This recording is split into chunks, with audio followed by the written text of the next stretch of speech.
Olá, bom dia, boa tarde, boa noite, independente do horário que você esteja ouvindo isso. Estamos aqui começando hoje mais uma exposição do Catecismo Anglicano, do livro de oração comum. E hoje, continuando a temática da aula passada, que foi sobre o credo apostólico, né? Antes expomos a primeira parte, que era a doutrina de Deus e suas pessoas no credo, e agora a segunda parte tratando sobre a igreja, né? Primeiro se tratando da cabeça e agora do corpo. E como eu disse semana passada, aliás, na aula passada, ah, o credo ele pode ser dividido em duas macropartes, digamos assim, né? Que são de Deus, de forma geral e de forma especial, e da igreja, né?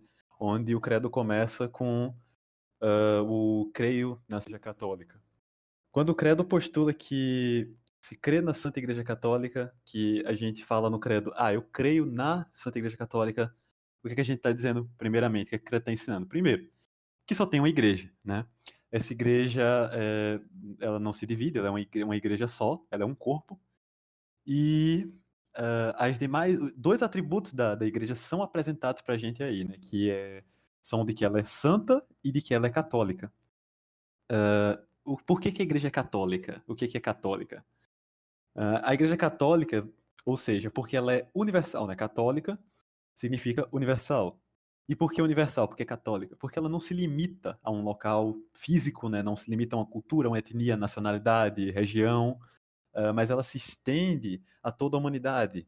Né? Ela está presente em todo, pode-se dizer assim, todo o cosmos. Né? Ela é universal, ela está em todos os lugares e ela é definitivamente para todos, sem barreira étnica, linguística, nacional ou coisa do tipo. Então, um contraste aí da igreja, o primeiro contraste, claro, da igreja com a nação de Israel seria esse que o credo dá, que enquanto a nação de Israel era, como o próprio nome diz, uma nação, né, era uma comunidade, eram filhos de Deus por nacionalidade, né? A igreja ela não se atém à nacionalidade, né?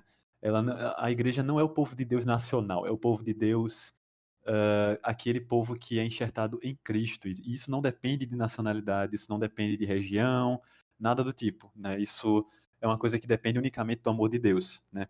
E em segundo, a igreja ela é santa, né? Santa, como assim e por quê? A igreja ela é santa porque ela é uma comunidade formada, né, como eu disse, por filhos de Deus. Ou seja, o seu povo santo, né? Israel era uma nação santa porque era formada pelo povo escolhido de Deus, o povo santo, e a igreja pelo mesmo motivo.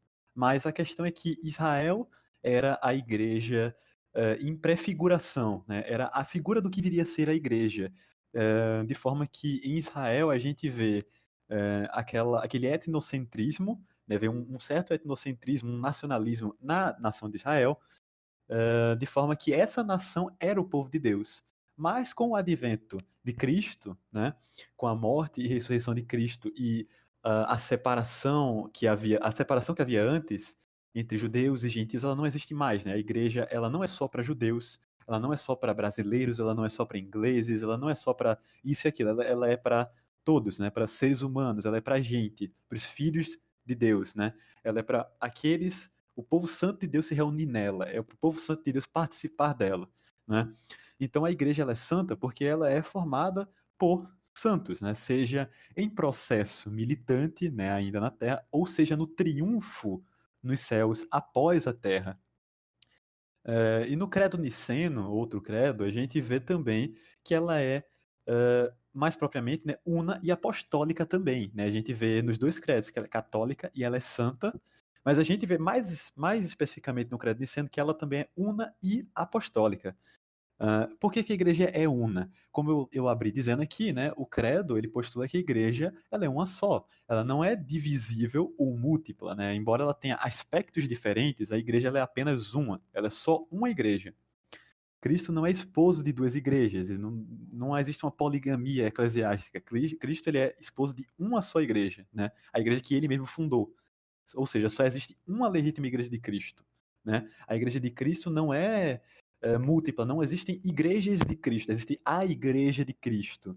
né? E toda a igreja cristã que queira ser legítima e se fundamentar verdadeiramente em Cristo, ela deve estar fundamentada primeiramente na igreja de Cristo, né? Ela tem que ser a igreja de Cristo, ela não tem que ser uma igreja de Cristo. Ela é a igreja de Cristo, ela tem que ser a igreja de Cristo, né? Entretanto, vale pontuar, algumas eclesiologias um tanto quanto exageradas tendem a postular que isso significa que se por a gente dizer que só existe uma igreja legítima, então essa igreja legítima, por consequência, ela tem que ser a igreja de uma sé específica, porque as demais que se separam dela, por algum motivo, são cismáticas e, portanto, não fazem parte da igreja de Cristo em nenhum sentido, ou, enfim, diversas coisas. É como acontece no caso de católicos romanos ou no caso de ortodoxos. Nós somos anglicanos, não é assim que funciona pra gente, né? Para os anglicanos, a igreja, ela é uma só, e só existe uma igreja legítima de Cristo. No entanto, essa igreja, ela não é tão inseparavelmente ligada ao seu aspecto visível, de forma que ela apenas existe no seu aspecto visível, né? A igreja, ela vai muito além daquilo que a instituição alcança. E limitar a igreja à instituição apenas é quase que uma forma de. É quase que um exagero, digamos assim, né? É uma forma de reduzir o aspecto transcendente da igreja àquilo que os nossos olhos podem contemplar da igreja. Claro que a igreja, enquanto instituição, enquanto corpo visível e organizado, é importante, vamos até falar disso um pouco mais à frente, porém, a igreja ela não é só isso, né?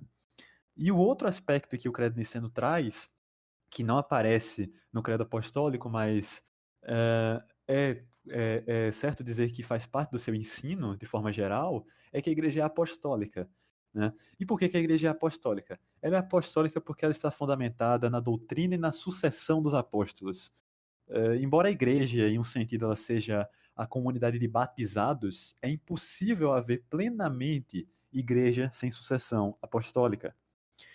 Todos os atributos da igreja podem ser parcialmente experimentados onde não há qualquer sucessão apostólica, né? Os atributos da igreja, ser una, santa, católica e apostólica, eles podem ser parcialmente desfrutados num ambiente em que não há uma sucessão de bispos, uma sucessão de apóstolos, né? Eles podem ser parcialmente experimentados, mas eles só podem ser completamente experimentados e proveitosos onde há uma igreja plena, né? Ou seja, o que seria isso? Uma igreja que está fundamentada nos apóstolos, não somente em sua doutrina, não somente em sua sucessão, mas ambas as coisas, né? A gente vê aí dois aspectos. Existem muitas igrejas hoje em dia que têm a doutrina dos apóstolos, por vezes, de forma geral, né, podem ter, mas não tem a sucessão dos apóstolos, e existe o contrário também. Existem igrejas por aí que têm a sucessão dos apóstolos, mas não têm a doutrina dos apóstolos.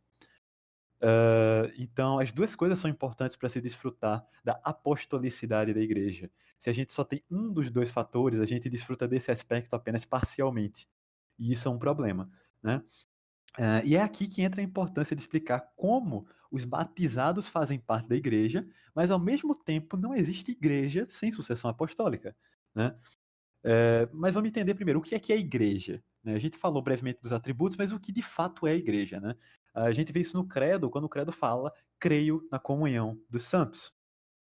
O que é a comunhão dos santos? A comunhão dos santos é um termo usado para se referir à comunidade de crentes nos céus e sua continuidade visível no povo da terra, né? Como a igreja ela é uma só, então cremos que aqueles santos, né, por consequência, aqueles que repousam em Deus, eles não deixam de ser nossos irmãos e parte da mesma igreja que nós, né?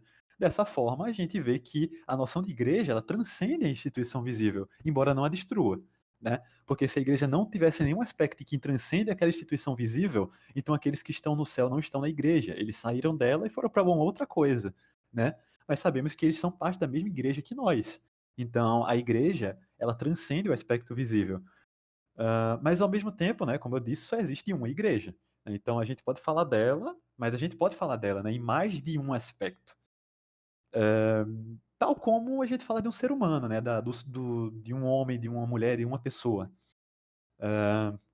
a gente pode falar dessa pessoa distinguindo os aspectos dela do corpo e da alma, né?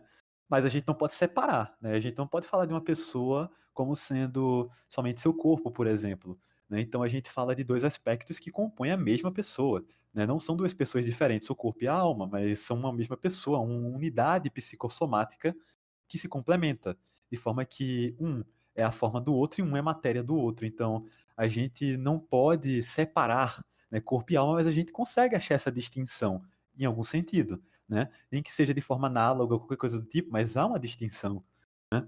Então, assim, da mesma forma, a gente pode dividir a igreja em dois aspectos, né? Como fez Santo Agostinho, desde que lembremos de não separar esses aspectos, né? Não misturar tanto a ponto de que a igreja se torne radicalmente aquela coisa visível, sem nada que transcenda isso, como alguns fazem, mas também não separar tanto de forma que a igreja invisível se torna sobrepuja a igreja visível de forma que ela se torne relevante, né? Então a gente pode falar da igreja em dois aspectos, da igreja militante e da igreja triunfante, ou, né, igreja visível e igreja invisível, que seriam sinônimos mais ou menos. O que seria isso? O que é a igreja militante? A igreja militante é a igreja daqueles que estão aqui na Terra, a igreja da qual nós cristãos batizados fazemos parte. Quando somos batizados em Cristo, né, somos enxertados no corpo de Cristo, verdadeiramente a gente faz parte do seu corpo, né?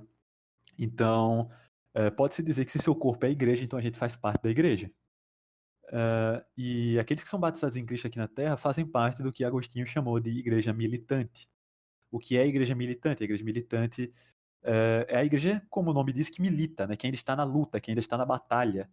A batalha da carne, a batalha contra a carne, né? A batalha contra os principados e potestades do mundo. Enfim, é a igreja que ainda não venceu, né? A igreja que experimenta parcialmente as promessas eternas de salvação e de santificação e glorificação aqui nessa vida, mas não desfruta plenamente como quando é separado da sua vida terrena pela morte física, né?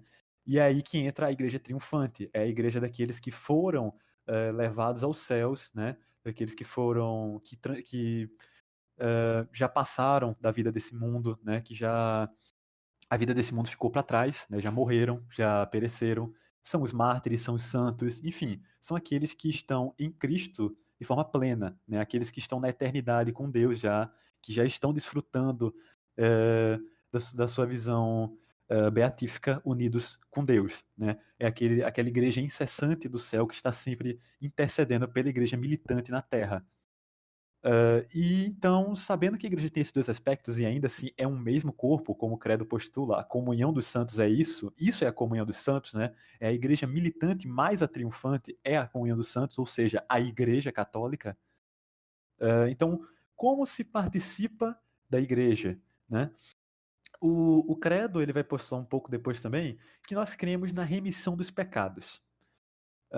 É interessante que o credo postula isso, porque se a gente for levar o ensino do credo apostólico, que diz que cremos na remissão dos pecados, para o credo niceno, que diz que professamos um só batismo para a remissão dos pecados, então a gente entende aí que quando o credo apostólico está falando de na remissão dos pecados, a gente está falando que crê em um batismo, né?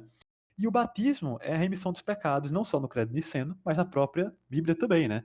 No livro de Atos, capítulo 22, verso 16, temos o seguinte: E agora, que estás esperando? Levanta-te, seja batizado e lava os teus pecados, invocando o nome do Senhor. E em Atos 2:38 a gente tem o seguinte: Pedro respondeu: Arrependam-se e cada um de vocês seja batizado em nome de Jesus Cristo para perdão dos seus pecados e receberão o dom do Espírito Santo.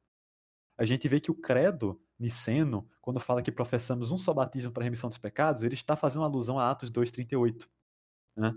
Ele faz uma alusão a Atos 2:38 de que o batismo é a remissão dos pecados. E o que é que o credo apostólico fala sobre isso? Fala que nós cremos nessa remissão dos pecados. Se somos remidos do pecado, então somos transportados de um estado de impureza para um estado de pureza. Somos transportados de um estado de morte espiritual para um estado de vivência espiritual.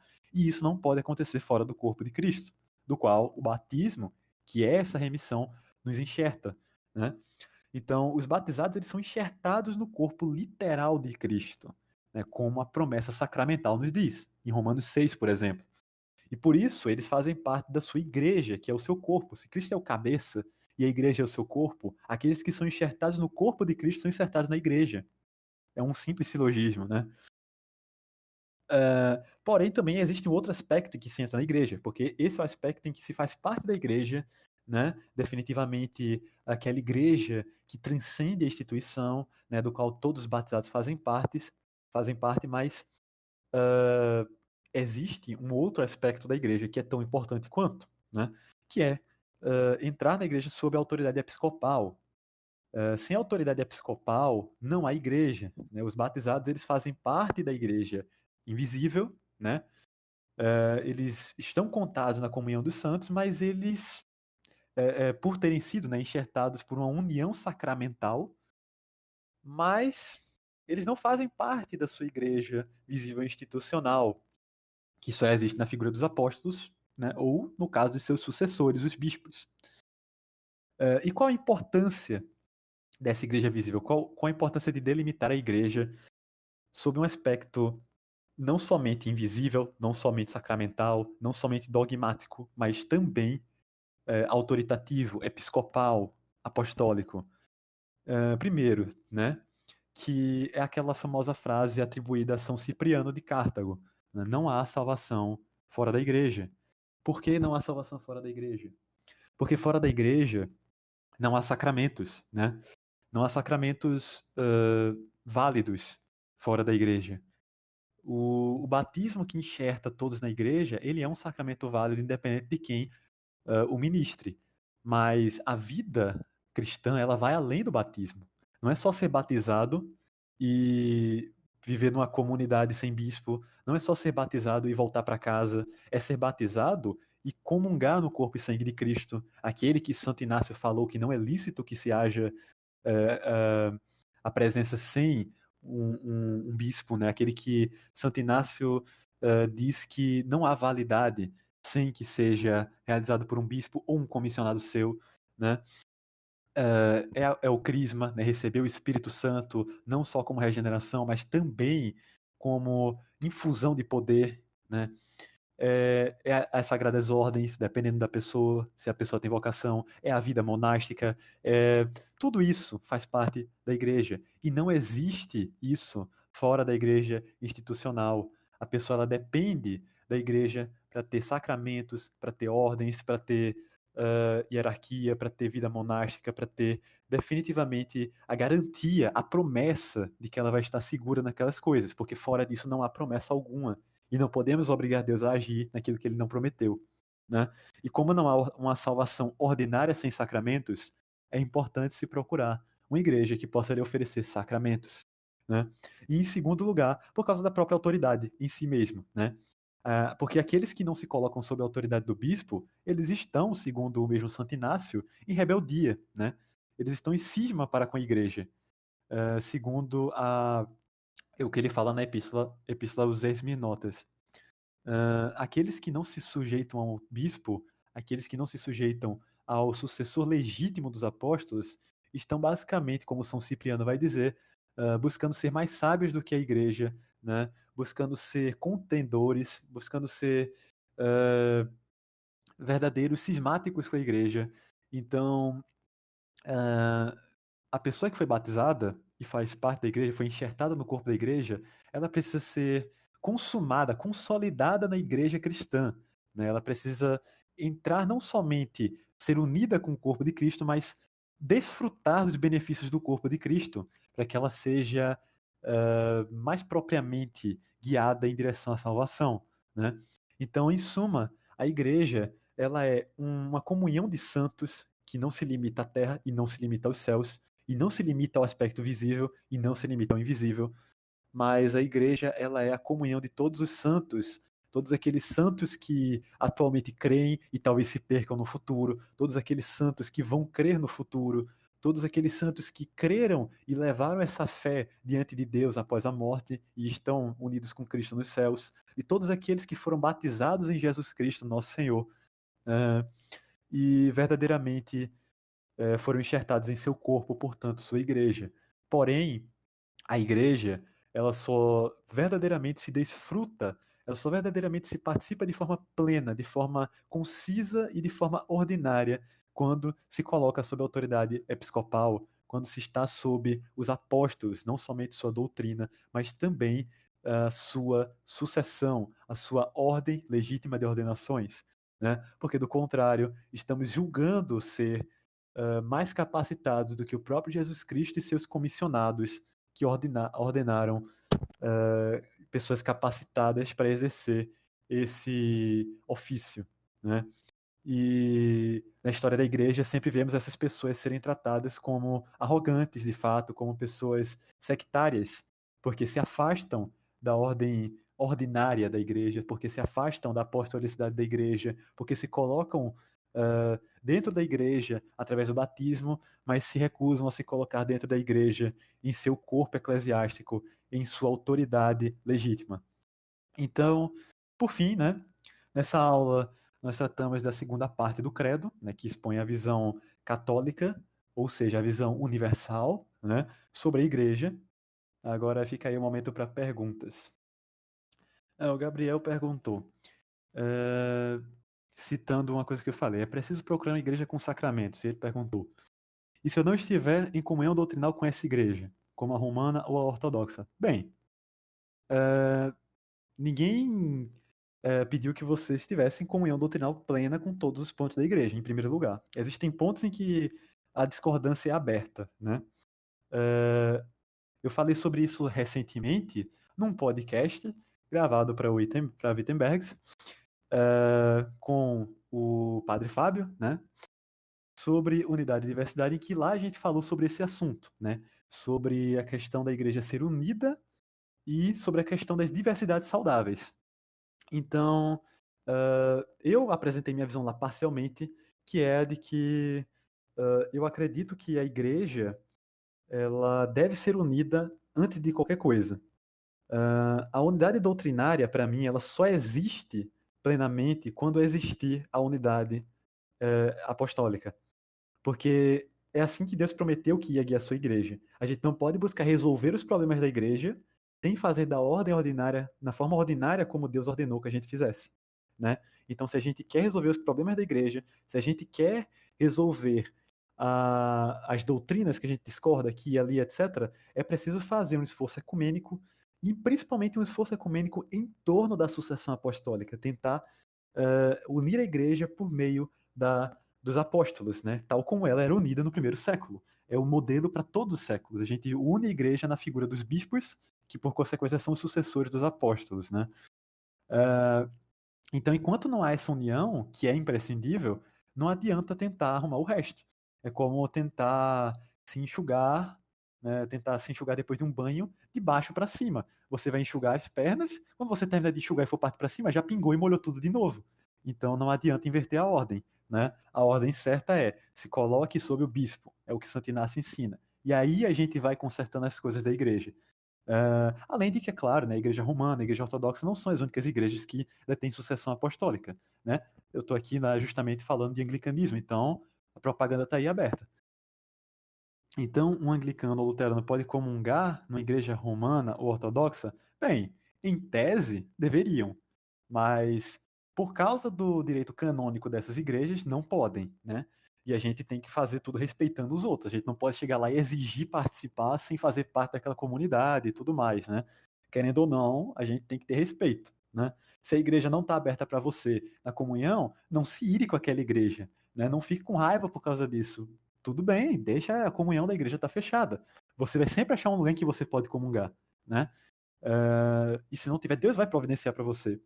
Então, o ideal seria que sim, né? Que seria que todos pudessem comungar da mesma mesa. Mas, infelizmente, eu acho que nenhum de nós vai estar vivo para ver essa unidade plena chegando, né? Mas, como eu ensinei aqui hoje, né, da igreja triunfante, a gente vai estar lá intercedendo por isso. Né? Eu tenho certeza que, como todo católico romano, ortodoxo, luterano, anglicano, etc., concorda, no céu só tem uma igreja. Então, né? Lá vai todo mundo estar orando pela unidade dessa igreja. É possível que Cristo se faça presente na Eucaristia sem a sucessão apostólica? Bom, Gustavo, é possível. Agora, se é provável, acho que não. Né? Possível, é possível. Da mesma forma que é possível Deus salvar uma pessoa sem o batismo, é possível Deus, como foi o ladrão da cruz, né? É possível que verdadeiramente Deus talvez tire alguém do inferno antes do juízo final, já que nada está selado. É tudo possível. Agora, é provável? Aí, né, é outra história. A gente vê um ensino bem pessimista, digamos assim, nos pais da igreja em relação a isso, né? A Eucaristia fora da sucessão apostólica. Então, o que a gente pode afirmar, pelo menos com alguma certeza, é que não há nenhuma promessa atrelada a isso. Então, não é bom confiar e se apegar nessa noção, né, de que é possível. Porque é possível, provável não é. Qual a importância do aspecto hierárquico da igreja? Sem isso, o que se perde? Bem, como eu expliquei brevemente, né, sem o aspecto hierárquico da igreja, o que se perde é a própria noção de autoridade. Né? A gente perde, primeiramente, a legitimidade das ordens, né, porque isso já é uma coisa um tanto quanto séria. Você não pode servir a Deus legitimamente querendo estar sob sacerdotes ilegítimos, né? Não me soa correto em nenhuma hipótese. E também, como eu citei Santo Inácio aqui, fora da sucessão apostólica, fora da hierarquia da igreja, fora da visibilidade da igreja, mesmo sem considerar até mesmo a sucessão apostólica nesse caso, não tem comunhão, né? Se você não. Comunhão entre irmãos, comunidade, etc. Se você não tem um aspecto hierárquico da igreja, o que você tem é apenas uma sala de bate-papo, um clube, sabe? Você tem alguma coisa assim, mas uma igreja organizada, complicado dizer que tem isso, né? E além de que também tem o problema da Eucaristia, né? O próprio sacramento, tudo mais. Uma igreja que não tem sacerdotes, ela não tem, por consequência, esses sacramentos, né? Se a igreja não tem sacerdotes, então como é que ela pode fornecer sacramentos se ela não tem as pessoas que têm poder para isso, né? Ela só tem leigos, né? Vamos dizer assim. Então, como é que um leigo pode fornecer uma coisa que vai além da sua autoridade, que vai além do seu poder, né? São vários problemas, né? Esses são alguns. Acredito que se alguém for refletir um pouco mais a fundo dessa questão, talvez chegue até a mais questões, enfim. Houve alguma evolução na hierarquia da igreja primitiva? Houve. Pelo simples fato de que, por exemplo, a mais evidente de todas é o fato de que os primeiros ministros, de fato, eram só os apóstolos, né? Só 12 apóstolos, 13 se a gente contar com São Paulo, que tinham essa autoridade sacerdotal. Só que, como, obviamente, a igreja ia se expandindo, né, ela não ficou só em 12 cidades ou coisa do tipo, havia necessidade de se criar figuras, delegados, né, apostólicos, que pudessem expandir a influência deles, tal como, por exemplo, um rei legitimamente pode, né, escolher alguém para ser o seu servo ou coisa e tal, sob o seu nome, né, fazer coisas em outros países, de serviços diplomáticos ou coisa do tipo, em seu nome. Né, ele não vai fazer em nome dele, mas em nome do rei, né? Então, é mais ou menos nessa lógica. Os apóstolos, eles comissionaram pessoas legitimamente, como São Clemente vai falar em sua, acho que na Epístola aos Romanos, se eu não estou enganado, não, perdão, na primeira Epístola aos Coríntios, ele vai falar disso aí, né, que os apóstolos já sabiam que isso ia acontecer e por isso eles começaram a preparar pessoas para esse ministério, começaram a ordenar pessoas para esse ministério.